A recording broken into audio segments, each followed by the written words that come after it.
Happy beautiful day. It's episode 178 of the My365 podcast series. Today's podcast is called Artificial Intelligence versus Ancient Intelligence. Get ready for another game-changing My365 podcast.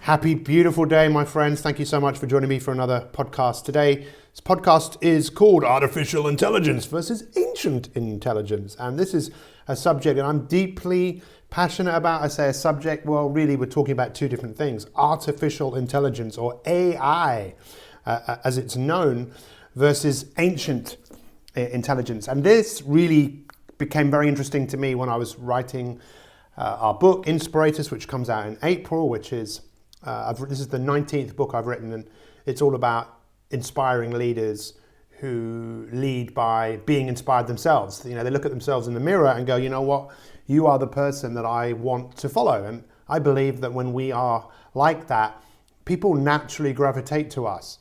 And there's never been a more important time for people to be inspired about who they are, where they're going, and having people who they can believe in. Because there are so many people around the world now that many people follow, but they're not really kind of nourishing and encouraging us to do the things that really bring our best selves to the party. So the goal of this podcast today is to give you a different perspective of what artificial intelligence is, what it's doing, and the impact that's having on our lives. Of course, just like anything, there's more than one way of looking at something, and to say that it's good or it's bad or it's right or it's wrong, that's not what I'm asking any of you to do. I just would love you to be able to just look at it slightly differently and say, what is the impact of what is actually going on here? And the same with ancient intelligence. Some of the ideas that have been around for thousands and thousands of years. It was in fact Aristotle that said 2,500 years ago, if you want to be the best version of yourself, you must live with virtues. Now, some of you might be going, that sounds amazing, but what actually are virtues? Well, I didn't really understand what virtues are. They're very similar to values, but it's who you really are as a person. So for me personally, what is very important to me in life is fun, fairness, curiosity, perspective, zest, being grounded, being honest. These are the virtues that I choose to live my life by, and that's how I tend to bring my best self into the world. So there were many things that have been said in thousands of years ago that I still believe have a massive impact on our lives today. It's what ancient intelligence is there for us still to this day, for us to be able to learn from. And as far as artificial intelligence is concerned, well, when did that all come about?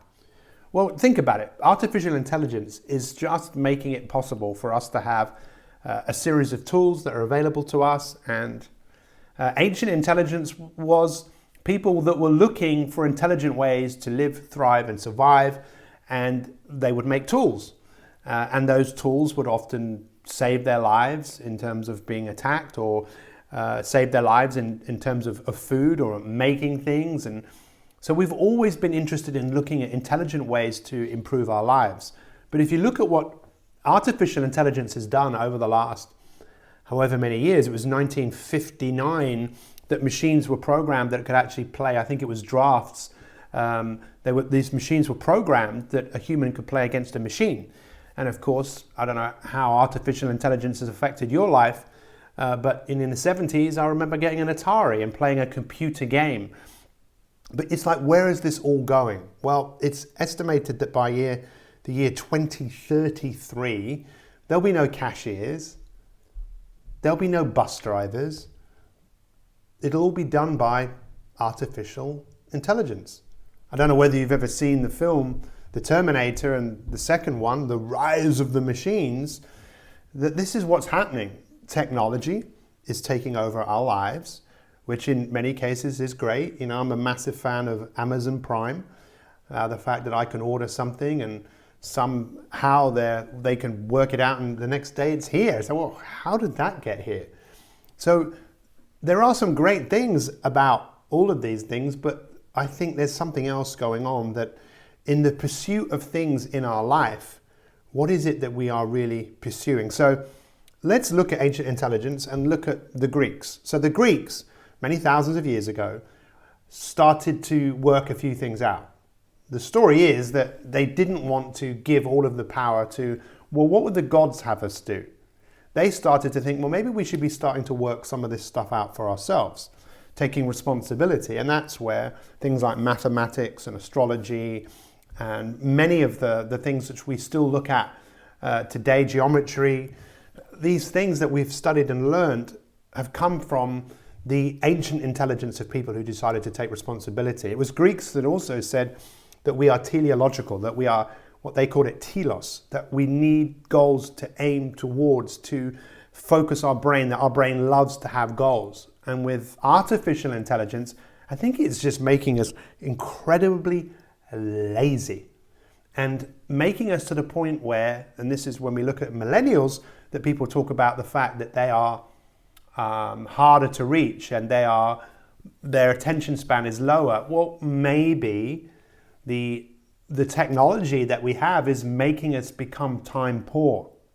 In 1972, I know I've mentioned this on previous podcasts, the gentleman who won the Nobel Prize basically won it for saying, look, the biggest issue in the world today is there's too much information. Too much information, 1972. What? Well, there was only encyclopedias, right? Newspapers, but maybe he had some foresight that it's so easy for us to get distracted. And that's what I see as part of artificial intelligence is doing for people. Yeah, it's making us lazy. Yep, it's making us a little bit less distracted. And I also believe it's stopping us from really going to work on being happy. Now, what does that really mean to be happy? For many people, happiness is the accumulation of things. Happiness for many people is a future destination. Happiness has been measured in a number of different ways, but one way in how it has been measured is something called life satisfaction. So this is something that has been measured, I think, since the 50s. And when we look at how life satisfaction has progressed, well, it hasn't. It's really completely leveled out. Yet, we have more choice. We have more, many cases, finances disposable to us, available to us. Yet, life satisfaction hasn't increased. And I think there's 800,000 people took their lives in 2012. I think it's because we're not doing really what we are programmed to do deep within our DNA. I think deep within our DNA, we are here to get better, to set goals, to move forwards, to be excellent. I believe that excellence, what the Greeks called arete, which is living with excellence, moment to moment to moment, looking to get better. And what some of the ancient philosophers talked about is saying that happiness is just getting better at something.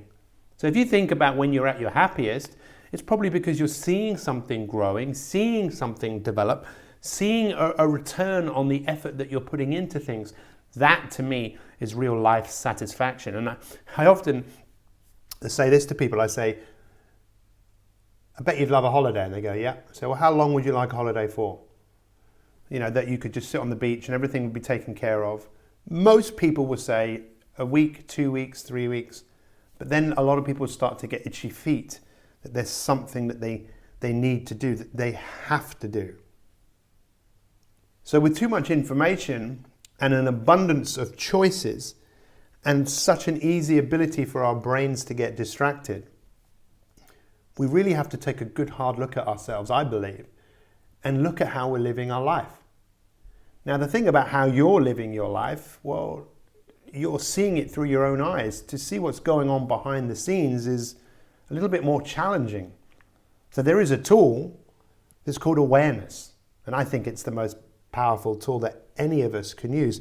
The ability to become more aware of how much artificial intelligence is having an impact on our lives, how much time do we actually interact with our technology? I mean, you might even be listening to this and at the same time checking to see who's liked your post on Facebook. That means I don't really have your attention. And I was talking to one of my coaching clients just before, and we were talking about focus. Focus is this incredible quality that you have, but we are terrible at multitasking. It's actually been shown, men even more so than women, that when we start to focus on more than one thing at a time, our IQ starts to seriously diminish. We have the ability to focus. We have the ability, as Maslow said, drawing on the wisdom of the ancients, if you plan on being anything less than you are capable of, you will be unhappy for the rest of your life. And this is where I believe that most of us are.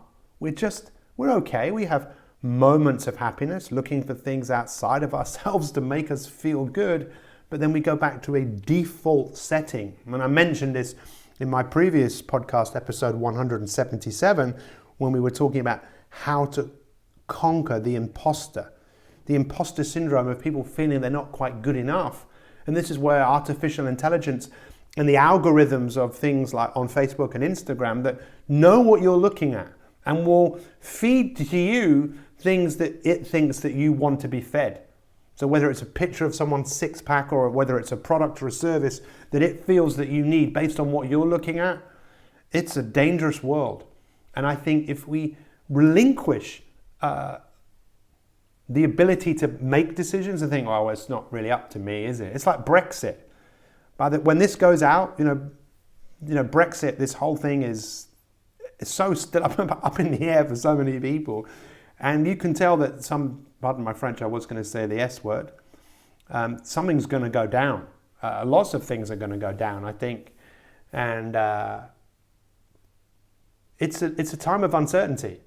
Personally, I'm excited about it. I'm inspired about it. I'm getting ready for whatever comes because I tap into the ancient intelligence of what I can be, I must be. That's what Maslow said. But where did he get that idea from?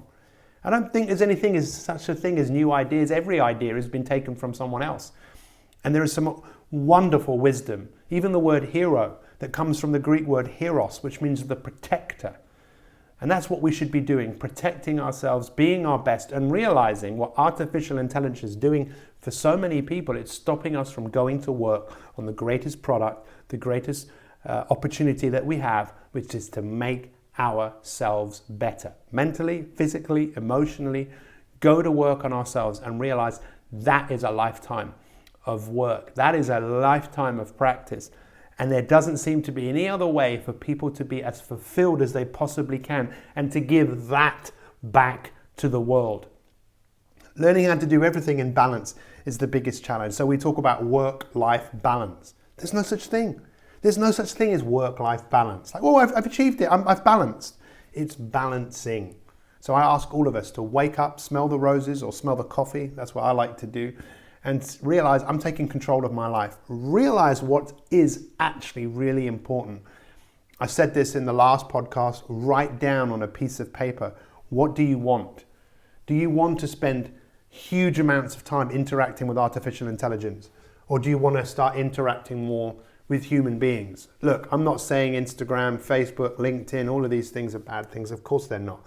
They're tools. They're great tools. But just like with any tool, if you're not careful, it can cost you. What is your life all about? What do you want? And what are you prepared to do about it? I appreciate I'm being a little bit full on here, but I believe it's so important for us just to wake up. The biggest impact that I see that artificial intelligence is having on people is dumbing them down. It's stopping people from looking up. Just think about when we look at our technology, we're always looking down. Let's look up. Let's get excited about who we are and where we're going. I'd love to share with you what we're doing with people because people need help. People need coaching. That's what a coach is. A coach their role is to take you from where you are to a better place.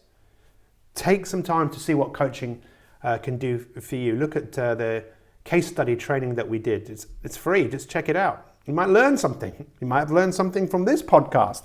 Go to MI365 Elite. mi.me/case study. That's mi365elite.me/case study. And let's help you be the person that you were put on this earth to be. Ask yourself the question, were you put on this earth to spend hour upon hour and hour and hour interacting with artificial intelligence? Or were you here to utilize the knowledge which has been around for thousands of years about what it takes to really flourish? Let me finish on this. To flourish. The ancient intelligence that people like Martin Seligman really learned from. Martin Seligman is the forefather of really positive psychology. And he was really into life satisfaction and happiness. And then he realized, I think we've kind of got this wrong here. That shouldn't be the measure of how happy people are. Happy people flourish. Flourishing. How do you flourish? Be positive. You don't have to be ridiculously positive. Engage in activities. Switch off from other activities. Engage with your family. Engage with your friends. Engage with whatever it is that you need to engage with. Relationships are perma. Relate to the people around you that are important to you. Find some meaning in your life. That's the M. This is how to flourish. Perma. And A, achievement. Set your mind on achieving things that maybe challenge you to get out of your comfort zone as you continue to get better. That's how we regenerate. That's how we improve. And that's how we bring our very best self to the world. Thank you for listening to another My365 podcast. Take care and have an HBD. What's that? #HBD. Happy, beautiful day.